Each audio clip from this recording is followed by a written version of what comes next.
Assalamualaikum warahmatullahi wabarakatuh. Selamat sore. Perkenalkan, saya Karin. Saya dokter umum, saya juga pengurus AIMI daerah Lampung. Hari ini kita ada sesi IG Live bersama Dokter Ayu. Dokter Ayu ini adalah dokter umum yang juga konselor laktasi. Jadi beliau nanti akan menjelaskan sedikit tentang posisi dan perlekatan selama menyusui. Jadi di sini kita bisa tahu posisi dan perlekatan yang gimana sih yang pas pada saat momen menyusui ini. Karena masalah posisi dan perlekatan ini merupakan masalah awal yang akan mempengaruhi sukses tidaknya proses ASI itu. Proses pemberian ASI pada bayi maksudku. Jadi karena memang ini awalnya, berarti ini akan menjadi batu loncatan awal agar kesuksesan pemberian ASI, baik itu nanti ASI eksklusif, baik 6 bulan, kemudian menjadi 1 tahun dan berlanjut sampai 2 tahun. Pemberian ASI ini mungkin terkesannya sederhana, tapi jika posisi dan perlekatannya tepat, maka itu akan benar-benar membantu sekali prosesnya. Jadi kita sambil tunggu ya. Halo teman-teman semua. Halo Dokter Ayu. Halo, Assalamualaikum. Suaranya jelas nggak Mbak Karin? Jelas. Wait. Freeze ya? Oh ya, muka freeze. Suaranya sih masuk. Coba sebentar. Dia sambil nunggu Mbak nih. Jadi aku itu punya anak 3. Anak pertamaku usianya mau 5 tahun. Anak kedua itu usianya 3,5 tahun. Anak yang ketiga baru 4 bulan. Anakku yang pertama problema menyusuiku tuh pada saat anakku yang pertama itu dia susah banget untuk perlekatan yang pas gitu. Jadi kalau perlekatan yang pasnya itu tuh susah banget karena memang ternyata aku baru tahu di usia dia 2 bulan dia ada masalah anatomis. Jadi ada litai gitu di daerah mulutnya sehingga menyulitkan dia dalam memposisikan menyusui. Awalnya aku mencari tahu ini gimana ya, baiknya aku gimana. Tapi ternyata setelah konsul dengan dokter anak itu nggak perlu, banyak yang menyarankan untuk yuk kita langsung untuk dilakuin pemotongan gitu ya, pemotongan tali lip tie itu tadi. Tapi ternyata nggak perlu, hanya perlu diganti posisinya. Kemudian jadi fase lecet-lecetnya tuh lama banget. Biasanya kan rata-rata tuh lecet itu paling 2-3 hari pertama ya, karena kan bayi sedang belajar posisi dan ibu juga belajar gimana menempatkan perlekatan yang tepat. Nah, tapi aku itu berjalan lama banget sampai sekitar usia 5 bulanan. Tapi memang dari dokter anaknya itu nggak apa-apa kalau misalnya ada lip tie. Yang penting tumbuh kembangnya baik. Jadi maksudnya penambahan berat badan, kemudian air kencing yang keluarnya cukup, dan anak tidak terlalu rewel. Memang dengan kendala anatomis ini, otomatis anakku tuh menjadi lebih sering menyusu dan menyusunya dalam waktu yang lebih lama. Mungkin itu karena memang posisinya susah. Jadi nggak apa-apa kalau memang pertama menyusui itu susah sih, menyusui itu susah kalau buatku pribadi. Dan alhamdulillahnya anakku yang pertama itu selesai ASI di usia 2,5 tahun. Anakku yang kedua selesai ASI di 2 tahun 3 bulan. Dan mudah-mudahan yang ketiga ini sampai minimal 2 tahun. Jadi oh ya, dan anakku yang pertama, dan pada saat hamil yang kedua itu aku ini, jadi menyusui, hamil sembari menyusui.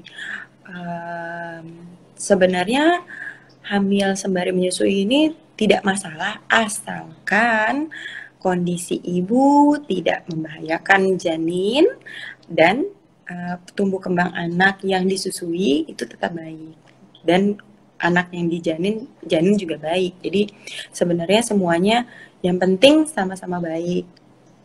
Dan saya pribadi tidak terlalu memaksakan kondisi. Jadi memang waktu itu saya nggak ada kendala seperti mules pada saat menyusui atau anak saya tidak ada masalah apapun. Jadi semuanya aman-aman aja kalau menurut saya. Jadi, dan sudah dikonsulin dengan dokter obgyn dan dokter anaknya, nggak masalah. Jadi saya lanjutkan.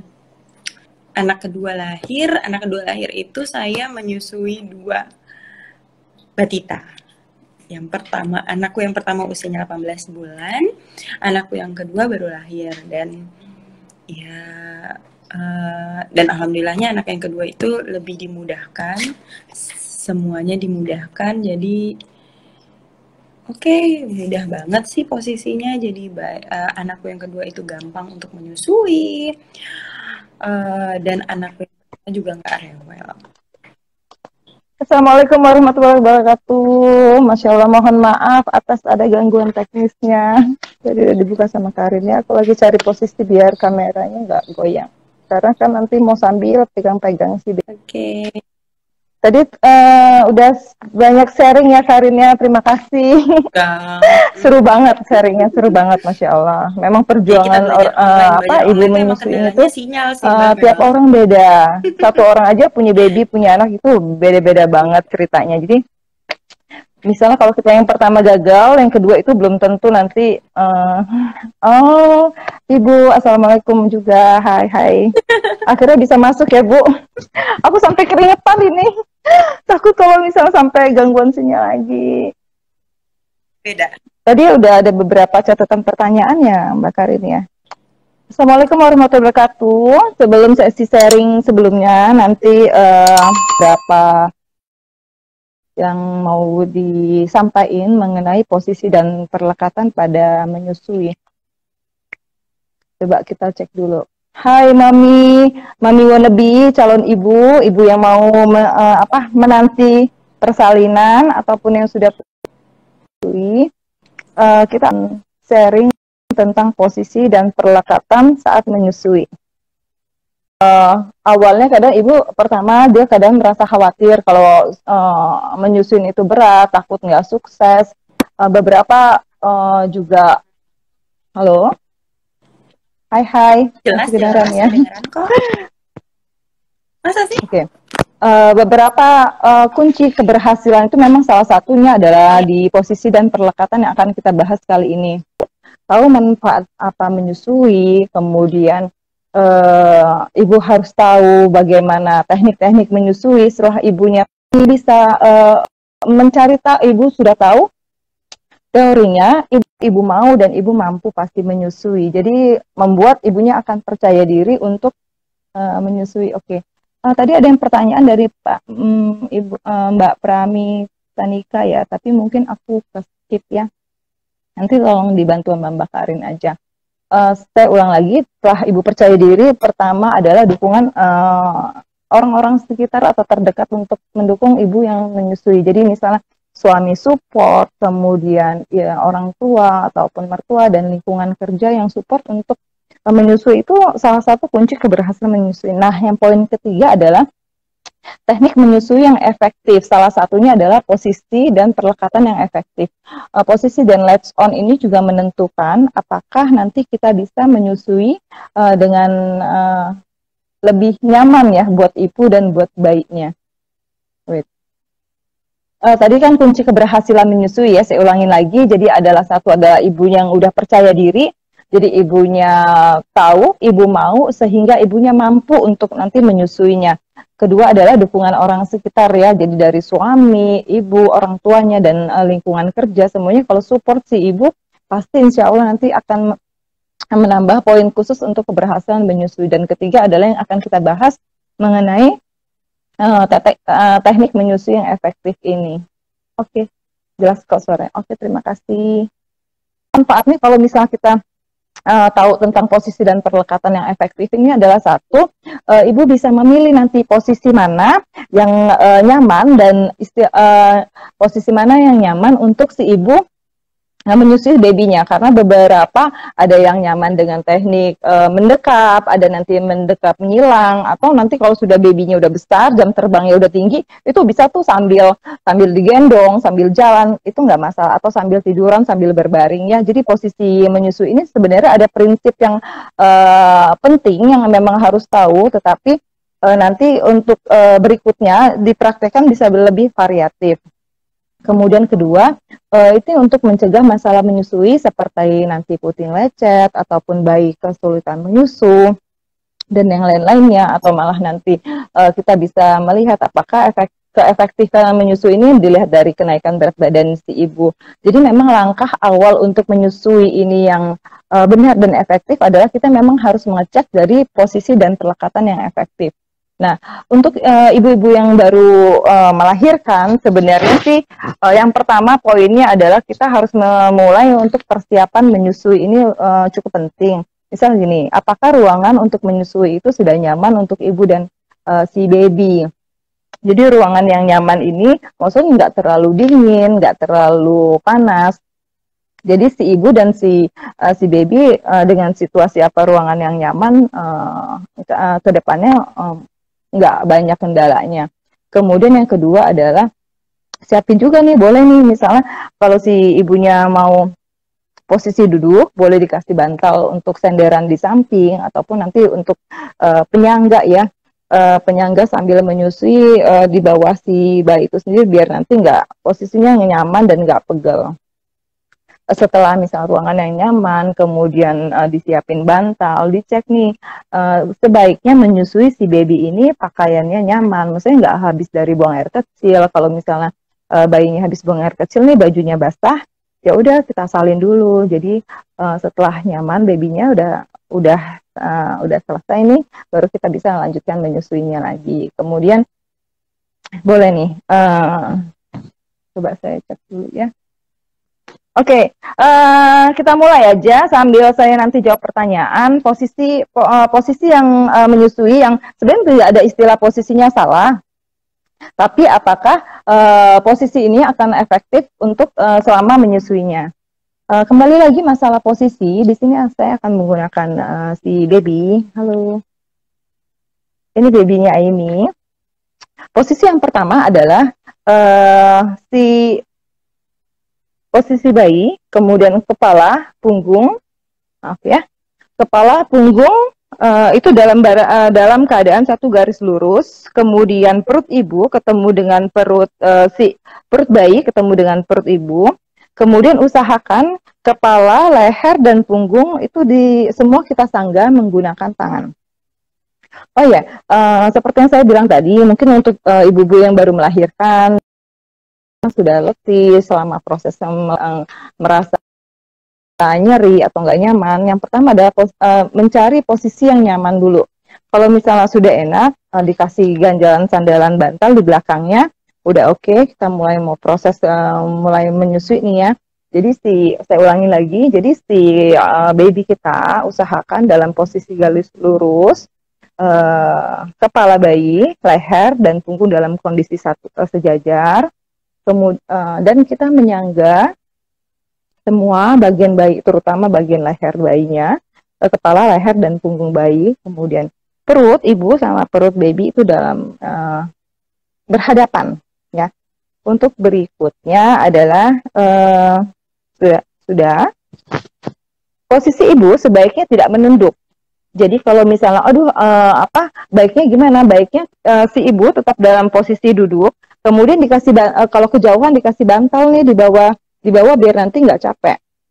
Boleh dikasih bantal atau bantal menyusui atau bantal tidur biasa, tapi menyusui bukan ibunya yang mendekatkan ke bayi, tapi si bayi yang kita dekatkan ke arah si ibu. Itu untuk posisi. Posisi ada beberapa. Saya sebagian besar ya. Ini salah satu posisi favorit juga ataupun posisi dasar. Ini ada posisi mendekap.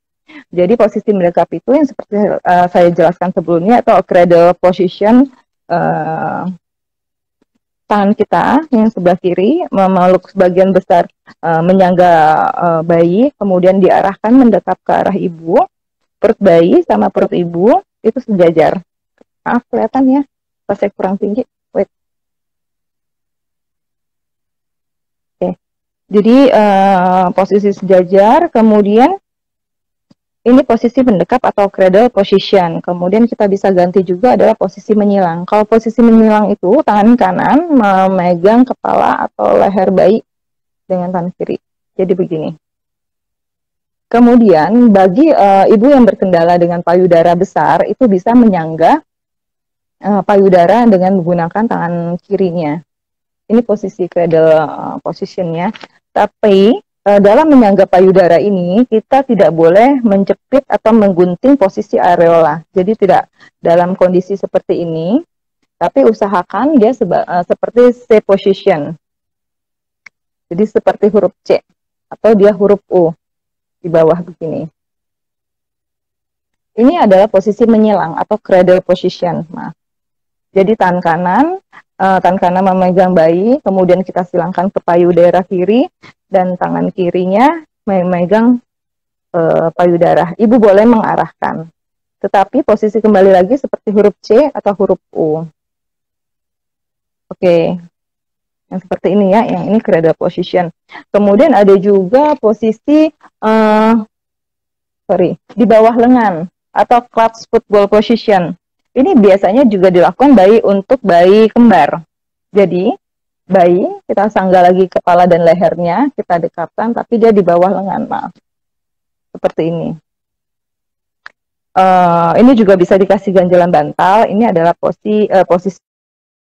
Nah, kalau anaknya kembar bisa nih. Nah, jadi ini posisi menentukan prestasi itu begini nih. Jadi tergantung favoritnya maminya apa, nanti ibunya apa, bundanya apa. Kalau buat bayi kembar dan dua-duanya lagi mau menyusu bisa posisi yang begini ya. Ini posisi football tadi. Kemudian ada juga posisi setengah rebahan.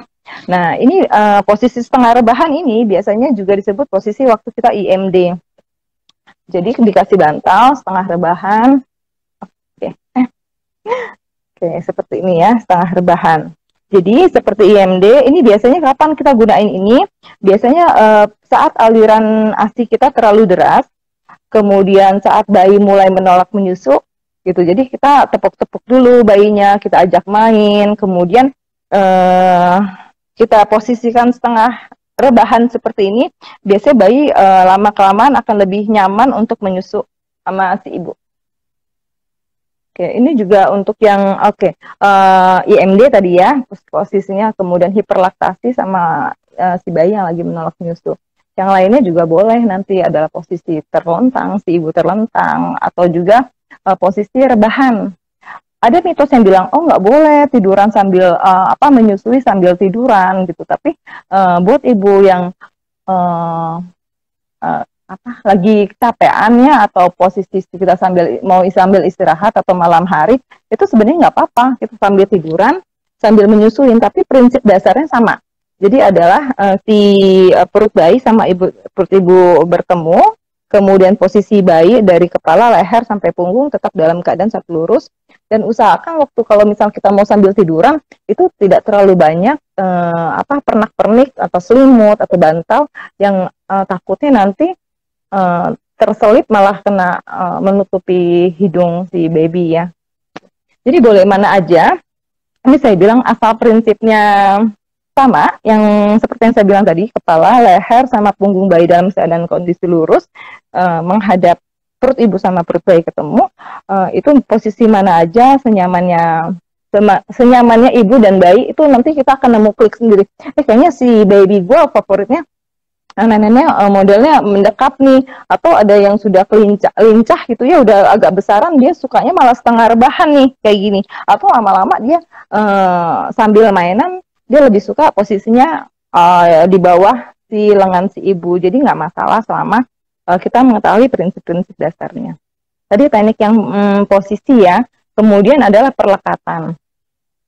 Nah, perlekatannya ini yang sebenarnya juga sangat mempengaruhi proses menyusui. Perlekatan ini posisinya adalah gimana kita mengusahakan si mulut bayi ini biar dia terbuka lebar, dia bisa A besar. Jadi ingetin aja ada 4 poin yang harus terpenuhi, atau ada antara lain adalah chin, dia dagu, kemudian ada A, dia areola harus masuk bagian besar, kemudian lips, itu bibir terpuntir, dan mouth, mulutnya terbuka lebar. Kita mulai yang pertama. Bagaimana sih caranya membuat si baby ini mulutnya bisa terbuka lebar? Pertama adalah kita arahkan dulu, kita arahkan ke si puting ini ke arah hidung atau bibir atas si baby. Jadi kita bisa main ini, ingat ya, megang payudaranya. Buat ibu yang biasanya baru melahirkan anak pertama, masih agak nggak nyaman atau kesusahan, kita bisa pegang payudaranya, kita arahkan ke bibir atas bayi atau hidung. Setelah dia mulutnya terbuka lebar, kita masukkan. Sekali lagi, kita bukan ibu yang mendekati si bayi, tapi tetap posisi ibu yang nyaman duduk tegap seperti ini, bayinya yang kita dekatkan. Nah, jadi rules-nya tetap sama ya, kita nggak boleh yang kitanya membungkuk, tetapi si bayinya yang kita arahkan ke dekat, kemudian kita masukkan sampai dengan mulut lebar, kemudian mulut bayi terpuntir. Jadi bibirnya itu terbuka lebar ya. Gitu. Aku ada fotonya nih, dilihatin mungkin lebih nyaman ya, karena sih kalau buat Oke, kelihatan ya. Oke, di sini adalah posisi perlekatan yang efektif ya. Jadi di sini terlihat apa tadi? Chin, dagu menempel pada payudara, itu C. Kemudian A, areola sebagian besar masuk ke dalam mulut si bayi. Kemudian L, lips ya. Lips itu bibir, dia terpuntir atau keluar. Dia ke arah luar, membuka. Kemudian mouth ya, mouth juga dia mulutnya terbuka lebar. Gitu. Ini adalah perlekatan yang efektif. Gimana sih contoh kalau dia perlekatan dia nggak efektif? Oke. Kelihatan kan bedanya? Di sini apa? Ada yang bisa? Ada yang tahu?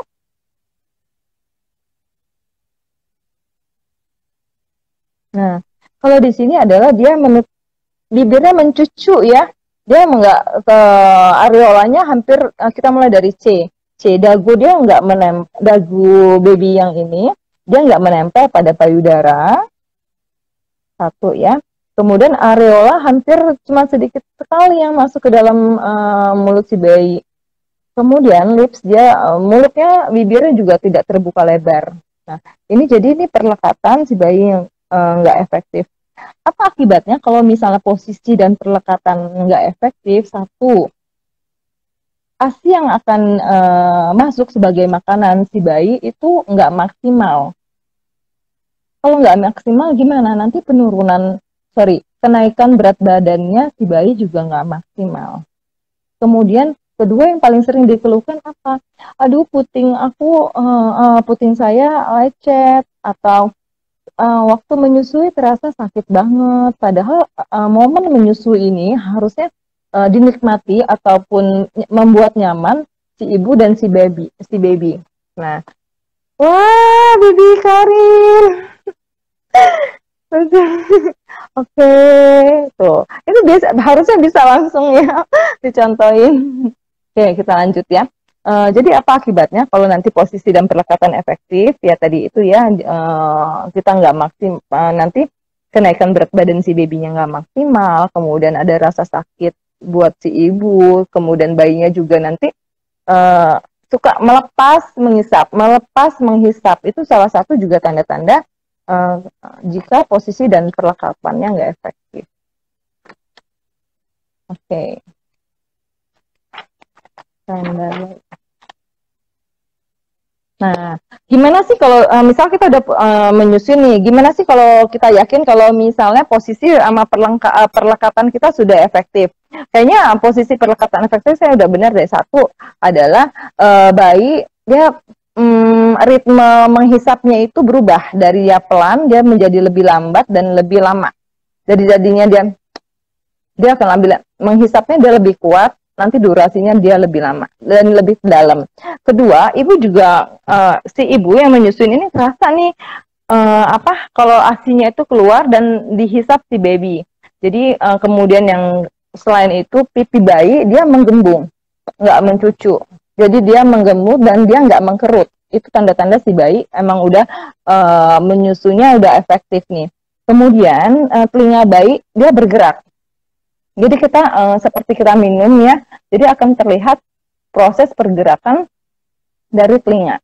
Nah, untuk bayi-bayi yang menyusu, kenapa nilai lebihnya nanti si baby akan lebih cepat bicara. Kenapa? Karena rahang-rahang otot bicara dan otot untuk mengunyah makan ini sudah terangsang dari si bayi menghisap atau menyusu pada ibunya. Gitu. Jadi otot-otot rahang dan telinga itu bergerak saat si baby sudah menghisap pada payudaranya ya. Kemudian nggak ada bunyi mengecap. Jadi tidak ada bunyi mengecap saat menyusui, itu juga salah satu tanda menyusunya sudah efektif. Kemudian si baby nggak nyusunya bentar-bentar. Kalau misalnya si baby baru 10 detik nih, dia menyusu, kemudian dia melepas, dia menyusul lagi, dia melepas, itu berarti mungkin belum nyaman. Jadi posisi dan perlekatan si bayi juga mungkin belum nyaman gitu. Dan yang paling signifikan kembali adalah ibu menyusunya kadang terasa nyeri, kemudian dia terasa putingnya kadang sampai lecet. Kalau sudah posisi karena agak panjang, kalau sudah ibunya merasa nyeri, ibunya nanti ada refleks ngerasa, aduh saya malas nyusuin, kayaknya sakit nyusuinnya.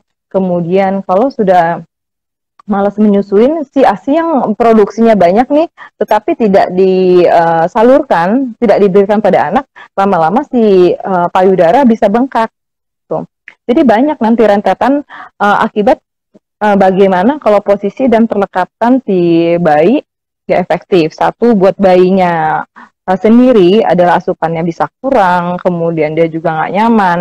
Buat si ibu yang paling banyak seperti itu, putingnya nyeri, putingnya bisa lecet, kemudian kalau sudah puting nyeri, puting lecet, si ibu tidak menyusui ataupun di payudara bisa bengkak. Kalau payudara bisa bengkak, akhirnya bisa sampai dengan mastitis. Jadi memang rentetannya ini panjang dan kenapa di pertemuan pertama menyambut Pekan ASI Sedunia ini kita membahas tentang bagaimana posisi dan perlekatan yang efektif untuk menyusui. Oke, kita kembali ke pertanyaan tadi ya. Coba saya cek.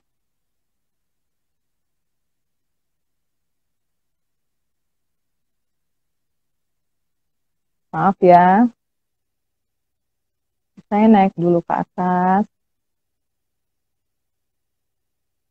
Dari Bunda Zulfazilmi ya, kenapa kenyotan si baby hanya kuat pada 5 menit pertama, kemudian dia tertidur, padahal dia menunjukkan tanda lapar, tapi belum ada sejam minta nen lagi. Terima kasih.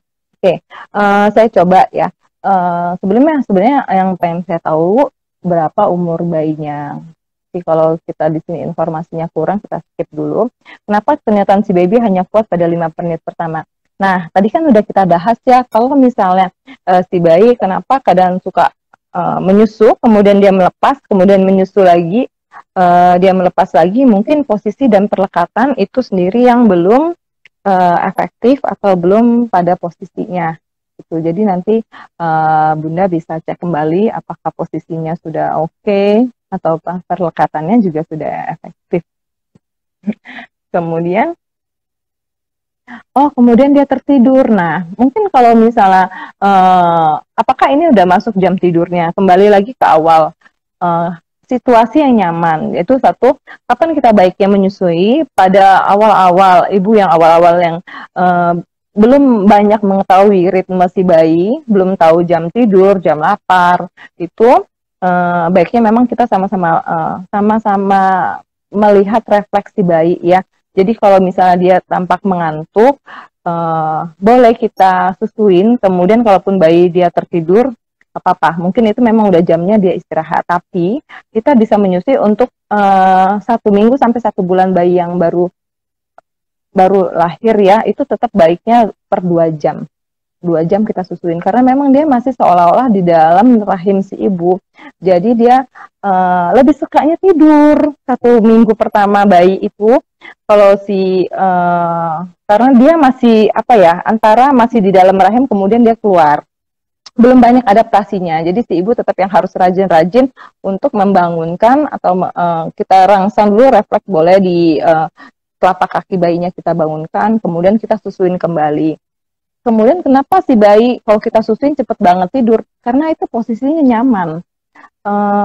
Menyusui ini memberikan rasa nyaman untuk si ibu dan si bayi sendiri. Jadi kalau misalnya anak yang tadinya rewel, gelisah, kita susuin kemudian menjadi dia lebih tenang sampai dia tertidur, itu alhamdulillah, karena memang proses menyusui ini memberikan rasa aman dan nyaman buat si bayinya. Kemudian kalau misalnya dia kemudian kalau dia sejam minta lagi, nggak apa-apa, kita berikan aja. Nah, proses menyusui ini yang saya bilang sebenarnya proses yang panjang karena kita sama-sama belajar untuk mengetahui bagaimana karakter anak, kemudian bagaimana karakter si bayi itu. Sebenarnya kita nanti bisa nih tanda-tanda kapan si bayinya mulai kerasa lapar, kapan si bayinya mengantuk. Jadi menyusui seharusnya sih tidak dalam keadaan si anak yang benar-benar lagi nangis. Nah, halo Mbak Kari, ketemu lagi ya. Nah, jadi memang proses menyusui ini kita mengajarkan banyak hal nih buat seorang ibu. Satu, kita bisa mengenali kebutuhan anak itu gimana, kebiasaan anak gimana, watak mereka gimana. Itu Masya Allah dahsyat banget ya. Kemudian proses menyusui ini sendiri kita mengenali diri sendiri kita, rasa capek. Tapi kalau kita bisa mengontrol semuanya, itu makanya proses menyusui ini sangat luar biasa, banyak tersirat maupun tersurat ininya. Oke. Kita kembali lagi, tadi kayak saya sudah mencoba menjawab yang Bunda Zulfazil nih. Oh ya Bun, kalau misalnya ada yang lagi mau ditanyain lagi lebih jauh, kita bisa chat lagi WA di nomor konsultasi Aimi ya. Kayaknya tadi sudah dibahas sama Mbak Karin ya tentang liptai ya. Jika ada liptai, apakah juga mempengaruhi perlekatan sehingga mempengaruhi produksi ASI karena prolaktinnya? Oke ya. Masalah tangkai sama liptai ini sebenarnya agak kompleks dan kita bisa nanti membahas di sesi lainnya. Tapi sebagai gambaran untuk tangkai sendiri, bagaimana sih kita yakin apakah anak kita tangkai atau liptai? Kalau tangkai itu kan dia tali lidah ya. Tali lidah si baby dia lebih pendek dan menebal. Cara yang paling mudah dan praktis, misalnya kondisi tangan kita udah lebih bersih ya, kita bisa masukkan ke ujung lidah baik, kemudian kita geser ke lidah sebelahnya. Kalau nanti dia terasa ada hambatan, itu bisa kemungkinan ke arah tangkai ada. Dan kita bisa melihat dari kasat mata. Jadi kalau misal dari tangkai itu ada beberapa derajatnya, derajat 1 sampai dengan 4. Kalaupun nanti Bunda khawatir, apakah perlu tindakan seperti di frenektomi ya, kita insisi tali lidahnya apa enggak, memang harus konsul dulu ke dokter spesialis anak yang juga konselor laktasi di Lampung juga sudah ada. Dan beliau juga bergabung di AIMI Lampung. Untuk lebih jelasnya nanti bisa chat WA ke nomor konsultasi AIMI Lampung. Nah, kapan tangkai atau liptai ini pun perlu tindakan? Memang kalau sudah membuat banyak kendala dalam menyusuin. Satu, misalnya sampai si ibu merasa nyeri, si anak tidak bisa menyusui secara efektif, tidak ada kenaikan dalam berat badan, dan keluhan menyusui lainnya ya, sampai menyebabkan payudara bengkak karena tidak maksimal menyusui, sampai dengan mastistis. Itu yang saya bilang, jika menyusui nggak efektif, sebenarnya permasalahan dan tangkai itu sendiri yang harus ada tindakan itu biasanya ada grade 1 dan 2. Untuk lebih jelasnya lagi kita nanti bisa melanjutkan di sesi lainnya. Oke. Tadi ada yang tanya tentang milk blister di puting si ibu. Sudah DEBF dan PRA tapi muncul gerenjal-gerenjal dan blister. Oke, tentang milk blister. Nah, milk blister itu biasanya di dalam, dia seperti ada bercak putih di ujung areola. Di ujung si puting ya, titik-titik di sini. Bagaimana menanganinya? Satu, bisa dikompres air hangat dulu. Jadi si payudara, areola, dan si puting si ibu ini kita kompres air hangat. Kemudian kalau bisa, sebenarnya yang paling cepat melepaskan milk blister itu adalah hisapan kuat si bayi. Jadi kalau misalnya si bayinya hisapannya bagus, kuat, itu suka dia terlepas sendiri. Sebaiknya ibu nggak boleh mengorek atau menggunakan jarum atau yang lainnya milk blister. Kalau masih ada kendala seperti itu, boleh hubungin dokternya. Baiknya bisa dokter bedah atau dokter kandungan. Gitu, ya. Nah, bagaimana? Ya, terima kasih. Sisa waktu 5 menit lagi ya.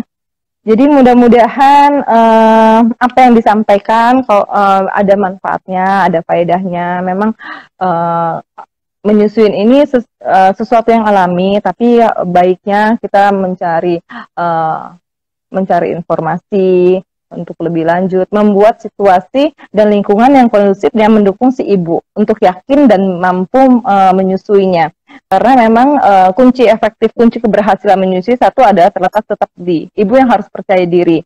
Jadi saya lagi tekankan, ibu harus tahu manfaat menyusui, tahu bagaimana menyusui, tahu dari manfaat yang luar biasa menyusui itu deh. Kalau ibu sudah tahu, nanti ibu pasti akan tergugah untuk saya mau menyusui nih karena saya tahu manfaatnya. Kalau sudah ibu mau, ya pasti ibu mau untuk menyusui dan mau untuk belajar mencari info bagaimana menyusui yang efektif, bagaimana menyusui yang bisa meningkatkan keberhasilan si ibu menyusui nih, gitu. Kemudian setelah ibu sudah tahu, ibu mau, dan ibu harus yakin untuk bisa menyusuinya, gitu ya. Dan yakin karena dia merasa mampu. Jadi dia sudah tahu, sudah mau, pasti ibunya mampu untuk menyusui, jadi dia percaya diri. Kemudian yang kedua adalah dukungan. Tetap saya tegaskan lagi, dukungan orang-orang di sekitarnya. Jadi dukungan suami, dukungan orang tua, dukungan lingkungan kerja, teman dan sahabat, dan carilah komunitas yang sesama ibu yang saling menguatkan untuk menyusui. Karena problematika atau kendala menyusui ini sebenarnya juga cukup banyak ya, tetapi nggak ada yang nggak bisa kita selesaiin atau kita komunikasiin bersama-sama biar ibunya nanti semangat lagi menyusuinya. Nah, yang lainnya nanti kalau ada pertanyaan bisa dilanjutkan atau chat langsung ke nomor WA. Nomor Aimi-nya kebetulan itu nomor saya sendiri, 0812 72 30 2060. Tapi di Aimi-nya juga sudah ada kok. Di profil Aimi kita udah ada nomor. Gimana Mbak Karin? Udah oke, udah selesai? Oke. Terima kasih semuanya. Mohon maaf kalau ada salah.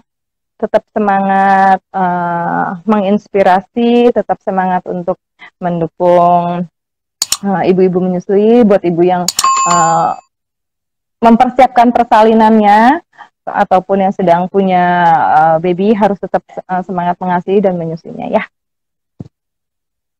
Sudah selesai. Terima kasih untuk semua. Terima kasih Mbak Karin. Terima kasih Mbak Karin. Terima kasih semuanya. Semangat ya bunda-bunda. Assalamualaikum warahmatullahi wabarakatuh.